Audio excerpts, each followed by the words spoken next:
L'interview découverte de Caroline après plus de Caroline Roux, après plus de 40 ans de carrière. Caroline, c'est pas grave. Après plus de 40 ans de carrière au cinéma et au théâtre, Fabrice Lucchini s'essaye pour la première fois à l'écriture et se livre dans une autobiographie intitulée Comédie française. Bonjour Fabrice Lucchini. Bonjour Madame Caroline Roux.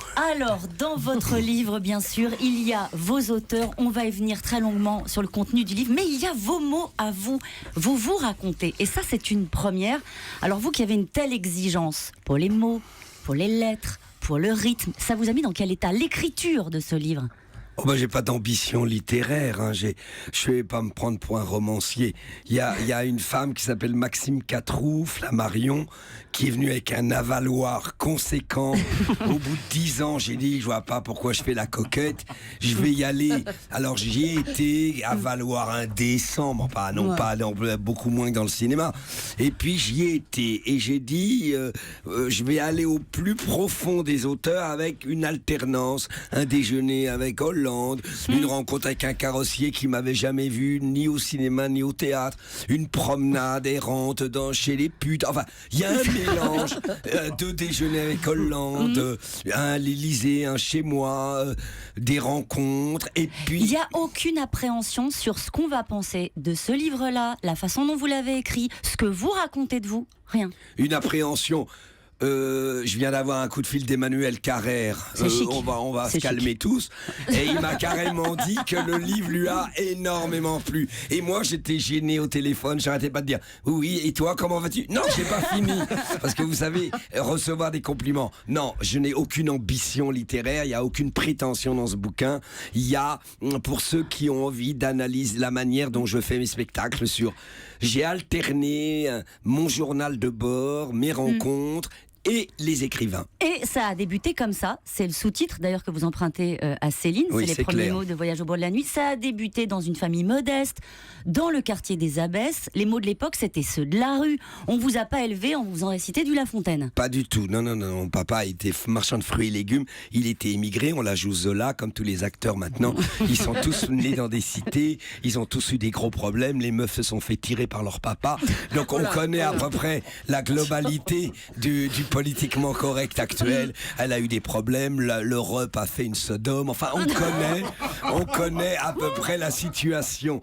Non, moi je suis venu dans un milieu extrêmement modeste, à la Goutte d'Or, où je vivais avec Kaltoum, Farid Atrache, Yasmina, t'es la plus belle des Djemal. Eh bien, et je raconte dans le livre, c'est ce qui a beaucoup plu à Emmanuel Carrère, ma promenade dans le 80. C'est là la où ligne du 80, la ligne du bus. 80. Et je suis parti dans un quartier chic. C'était un ascenseur social. Et je suis devenu petit coiffeur. Et attendez, vous allez trop vite. Vous dites, je ratais tout dans la langue officielle, je réussissais tout dans la langue parallèle. Oui, tout est arrivé par une scène très primitive, une scène immense. J'étais petit coiffeur. Je m'occupais non pas du maillot dans le détail, mais je faisais quand même le maillot de Marlène Jobert. Oula. Mais Marlène Jobert, il y a 35 ans, tu débourrais avant même de la toucher. attention. Fabrice, on est en direct. Mais on est en direct, mais tu sais ce que c'est Marlène Jobert quand t'as 15 piges, qu'elle se déloque avec la paire, je vais te dire, tu lâches la semoule dans la minute, hein. Alors... je me promène aux Abbesses. Oui. Alors les Abbesses c'était un endroit subversif. Il y avait des personnages à la Jean Genet, des personnages très puissants. Et j'ai assisté à une conversation. Il y avait un mec qui disait à un autre mec, amène-moi aux prises uniques à Place Blanche. Puis l'autre était pas emballé. C'était des voyous, des gens qui sortaient de prison. Et au bout d'une conversation un peu étonnante, il y en a un qui a dit, tu m'emmènes alors, oui ou non, aux prises uniques? L'autre lui répond, non, je te dis. Et il y a eu la réplique géniale. L'autre a dit, tu te dérobes? Et j'ai trouvé ça absolument génial. Et il a dit, oui, alors... parce que ça a l'air de rien. Tu te dérobes. Et il m'a dit, allez, viens, on s'arrache. Et là, il y a eu la pénétration de la puissance, de l'évocation de la langue pas académique. Sans le faire exprès, très très bon, tu fais tes SMS, tu te regardes sur... C'est Jean-Marc Morandini. Le Morandini, il gère comment il va vendre crime. L'affaire s'est passée encore. C'est les audiences, Fabrice, qui tombent à 9h.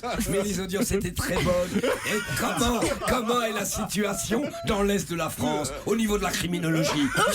Pas si mal, monsieur. Mais quand même, il y a eu une femme qui a été écartelée et sodomisée 26 fois. Qu'en pensez-vous, Morandini? Non, le climat général est assez bon. Nous allons nous intéresser maintenant à la criminologie dans l'Est, à Charleville-Mézières. Il pourrait Et faire d'ailleurs, vous parlez beaucoup de la télé dans votre bouquin. Bah oui, parce que... C'est très présent. Il y a cette phrase qui est incroyable. Vous dites c'est plus dur de réussir Ruquier que de faire poésie. C'est quoi le problème? Le problème, c'est que poésie, vous avez eu la gentillesse de venir avec votre mari, assez chic. On sent le mec qui pèse financièrement.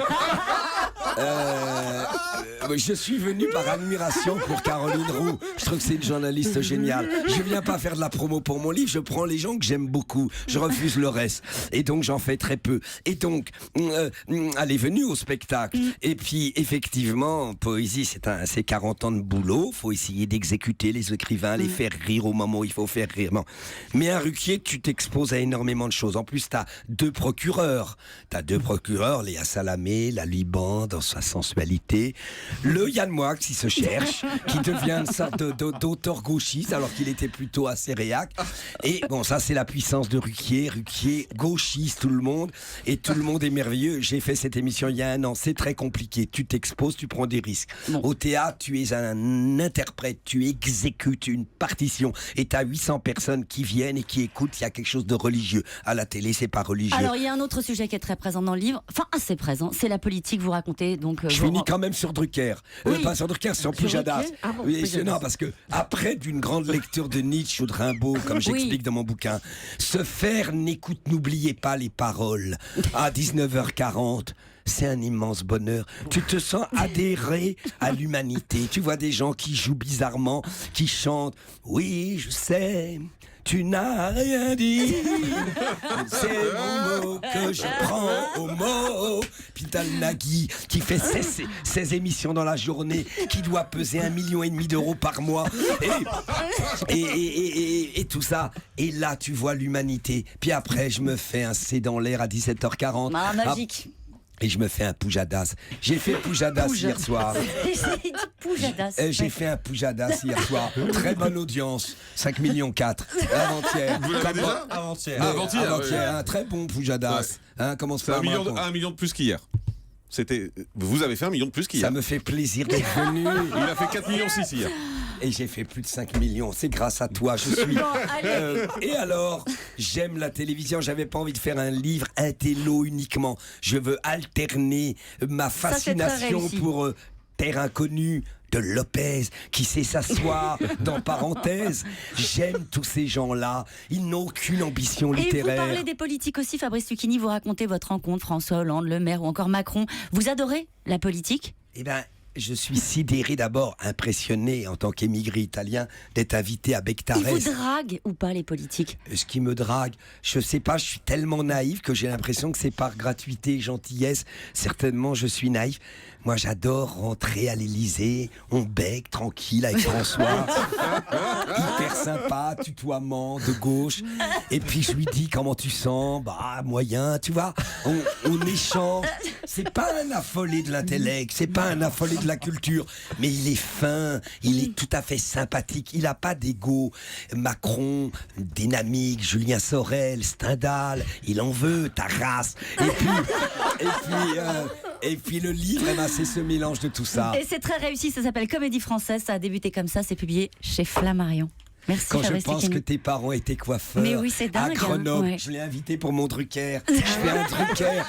J'ai invité du haut de gamme. Une spéciale coiffeur Renaud Capuçon au violon, Marie-Claire Leguet au piano bac. Dimanche après-midi, il y a déjà sur le buzz partout. Faut que tu en parles. C'est hallucinant.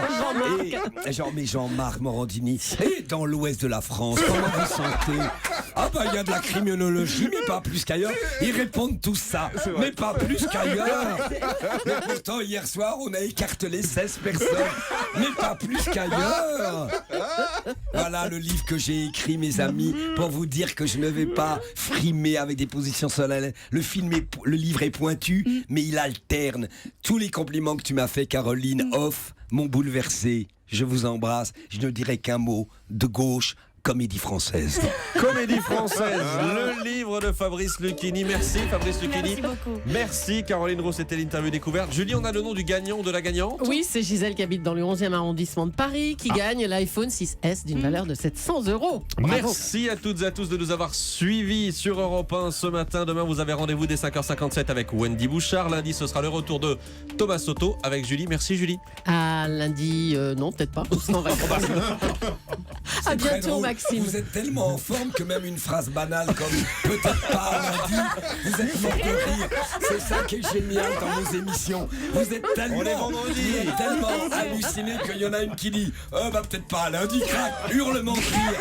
Alors que dans les bureaux, les gens font des vannes hyper médiocres. Alors t'es pas là lundi? Bah non, je suis pas là. Personne se marre. Et dans les médias, tout le monde se marre. Morandini, tu fais quoi maintenant? Bah, je fais la télé. Là, tout de suite? Là, maintenant? Fais les audiences, je t'en supplie, je reste avec toi. Bah, restez, pas de soucis. Pas de Et soucis, moi, je dis restez, au revoir bougez à pas. Maxime Switek. À bientôt, Bon, Maxime. allez, pas là lundi. Non, c'est lui qui est pas là. T'es pas là? Allez. Tu vois, Mais parce t'es où? que tu joues fond de cours, mais tu vas y arriver. Tiens, tu vas y arriver. Tu fais le gentil. Rappelle-toi de Berne. La Berne, elle a commencé ingrate et elle réussit. C'est ça le génie de Stéphane Bern. Il est parti avec un physique pas évident, comme moi. Moi, dans mon livre, je raconte que tous les agents disaient « Tu réussiras jamais, t'es pas sexué ». Alors que maintenant, je reçois des lettres, je le raconte dans le bouquin. Je vous adore, je m'endors avec votre voix. PS, j'aime la bite. Je crois que... Peut-être que Maxime Switek recevra ça, effectivement. Mais toi, tu es hétéro ou bi? Alors, bon, allons-y. À mon Juste avis, une c'est chose. que t'as. C'est un bobo que t'as. Est-ce que je peux juste rajouter une chose? Allez-y. Vous savez qu'on est voisins, on habite à 20 mètres l'un de l'autre. J'en dirai pas plus. Dans le 18e? Dans le 18e. Salam alaikum, ça va. Tu vois, moi je peux dire que on est dans les quartiers populaires. Ah Nous on y est. Tu fais bobo physiquement. Tu dois aimer les produits frais, non? Tu prends des jus de carottes. Si, non, pas trop. pas que tard. Vie familiale stable, ça se sent. Assez stable. Mais je le sens, le Mais bobo oui. n'a jamais de maîtresse. C'est un truc qui est démodé. Avant, les mecs, ils étaient affolés de la chatte. Maintenant, ils ont leur grosse, ils sont contents. Le bobo n'a pas de maîtresse. Le bobo ne se fait pas faire sucer la tube. Le bobo est normal. Vas-y, mon chéri. On y va sur les audiences? Oui, allez, les audiences. Allez.